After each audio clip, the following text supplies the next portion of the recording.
አንዲት የጽዳት ሰራተኛ አንድ ቦርሳ ይዛ ወደ አለቃዋ ቢሮ ገባችና ጌታዬ በስብሰባ አዳራሽ ውስጥ እያጸዳው ሳለ ይህንን ቦርሳ አገኘሁት አለች። አለቃውም እሺ እዚህ አስቀምጪው አለ። ሰራተኛዋም በመቀጠል ቦርሳው በከፊል ክፍት ስለነበር $3000 አየው። አንዳንድ ዕቃዎችም ወድቀው ስለነበር በጥንቃቄ መልሼ አስቀምጬዋለሁ አለች።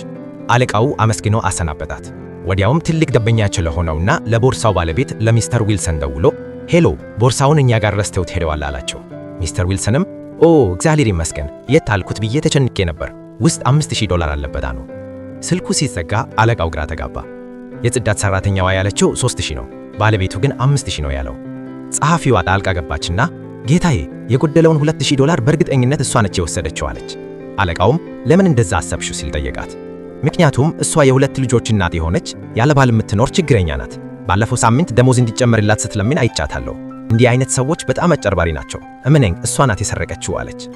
ከሥራ በኋላ ወደ ቤት ሲሄዱ አለቃው የጽዳት ሰራተኛዋን ጠጋ ብሎ እሜቴ በኑሮ እየተቸገርሽ ነው ሲል ጠየቃት። አዎ ጌታዬ ትንሽ ከበድ ብሎኛል፣ ልጄ ሆስፒታል ታማብኝ ለሕክምናዋ $2000 አስፈልጎኛል አለች። ወዲው ጸሐፊዋ ጮኸች፣ አየህ ጌታዬ ልክ የጎደለው ገንዘብ መጠን ነው፣ እሷ ሌባ ናት አለች።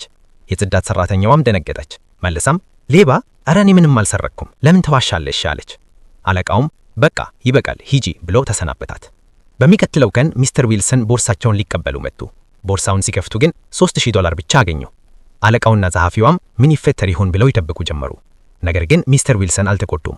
እንዲያውም ተገረሙና ኦ ይቅርታ በጣም ትናንትና ረስቼው ነበር፣ ለካ $2000ን ለጓደኛዬ ለመስጠት ቀንሼ ነበር፣ ቦርሳ ውስጥ ትቼ የሄድኩት $3000 ብቻ ነው፣ ስለ ስህተቴ ይቅርታ አሉ።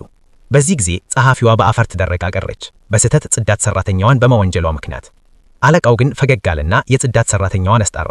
ለደንበኛው እያሳየ ቦርሳውን ያገኘችው ይህች ሴት ናት፣ ምንም እንኳን የራሷ ከፍተኛ የገንዘብ ችግር ቢኖራትም እምነቷን ጠብቃ ቦርሳውን መልሳለች። ከዛሬ ጀምሮ እሷ አዲሷ ምክትል ረዳቴ ናት፣ ደሞዟም ይጨመራል፣ የልጇም ሕክምና ይሸፈናል አለ። በችግር ውስጥም ሆኖ ታማኝ መሆን ትልቅ ዋጋ ያስገኛል። ሰውን በሁኔታው አይተን መፍረድ ስህተት ነው። እውነት ዘገይት ይሆናል እንጂ የልፋትና የታማኝነት ዋጋ መከፈሉ አይቀርም። ታማኝነት መሸለም መቻል አለበት ብላችሁ ካመናችሁ እስቲ የልብ ምልክት ኮመንት ላይ አስቀምጡ።